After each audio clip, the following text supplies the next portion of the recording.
आइए बढ़ते हैं बेटा दूसरे क्वेश्चन की तरफ। यहां पर एक क्वेश्चन दिया हुआ है कि ए और बी एक टैंक को 10 घंटे और 40 घंटे में भर सकते हैं। सी टैंक से जुड़ा हुआ एक आउटलेट पाइप है। यदि सभी तीनों पाइपों को एक साथ खोला जाता है तो ए और बी द्वारा मिलकर टैंक को भरने में लगने वाले समय से 80 मिनट अधिक समय लगता है। यानी कहने का मतलब पहले क्या टाइम लग रहा था, तो पहले अगर आप देखोगे तो एक 10 घंटे में भर रहा है, एक 40 घंटे में भर रहा है। तो 10 और 40 घंटे में भर रहा है तो दोनों को मिलाकर के कितना समय लगेगा आपका, दोनों को मिलाकर के ए गुणा बी अपॉन ए प्लस बी का समय लगेगा। तो आप कह सकते हो कि 8 घंटे का समय लगेगा। 8 घंटे का समय है बेटा, 8 घंटे का समय ए और बी को लगता। अब जब सी आप खोल दे रहे हो तो आप इस बात को समझो कि आपको 80 मिनट अधिक लगते हैं। 80 मिनट अधिक लगते हैं तो 80 मिनट का मतलब क्या होता है, 1 घंटा 20 मिनट। 60 मिनट और 20 मिनट, 1 घंटा 20 मिनट। यानी आपको टोटल जो समय लगेगा तीनों को मिलाकर के, जब तीनों भरेंगे तो आपका जो समय लगेगा 1 घंटा 20 मिनट लगेगा, एक्स्ट्रा लगेगा, क्योंकि तीसरा नल जो खाली कर रहा है वो वाला पाइप से जुड़ चुका है ना, टंकी से जुड़ चुका है।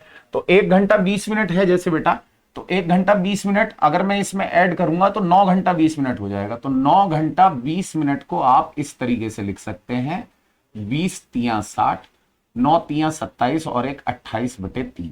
तो अब आपको क्लियर पता है, अब आपको क्लियर पता है कि ए जो है वो 10 घंटे में भर सकता है, बी जो है वो 40 घंटे में भर सकता है।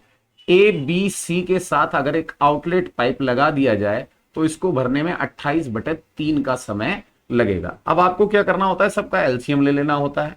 सबका एलसीएम कितना आ जाएगा बेटा, 40 है और 28 है तो 280 ले लीजिए। 280 लेने के बाद 10 से कितनी बार में कट जाएगा, 28 बार में, यानी ए की एफिशिएंसी 28 आ गई। बी से आप काटोगे तो 7 बार में कट जाएगा, बी की एफिशिएंसी 7 आ गई। और 280 को 28/3 से काटोगे तो आपका 30 आ जाएगा। अब यहां पर आप ध्यान दो, ए की एफिशिएंसी है 28 और बी की एफिशिएंसी है 7। तो 28 और 7, 28 और 7 मिलाकर के हुआ बेटा आपका 35। यानी भरना चाहिए था 35, लेकिन भर पा रहे हैं कितना, 30 भर पा रहे हैं, क्योंकि एक आउटलेट पाइप लगा हुआ है, सी लगा हुआ है जो इसको खाली कर रहा है।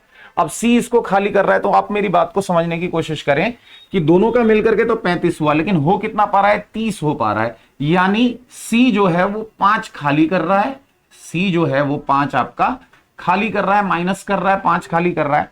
अब वो यहां पर आपसे कहता है कि ए और बी 7 घंटे तक खोले जाते हैं। ए और बी को 7 घंटे तक खोला जाए तो 28 और 7 हो गया आपका 35। तो 35 को 7 घंटे तक खोलेंगे तो कितना आ जाएगा, 7 पंजे 35 और 7 तिया 21, 21 और 3 आपका हो गया 245। अगर आपका सी इसको खाली करेगा, इस हिस्से को, यही तो भरा है, इस वाले हिस्से को खाली करना है तो सी कितनी देर में खाली कर देगा, तो सी आपका खाली कर देगा, आप 5 से भाग दे दोगे, 5 चौक 20 और 5 नम 45, यानी 49 घंटे का समय आपको लगेगा। और ये सवाल आराम से आप सॉल्व कर सकते हो।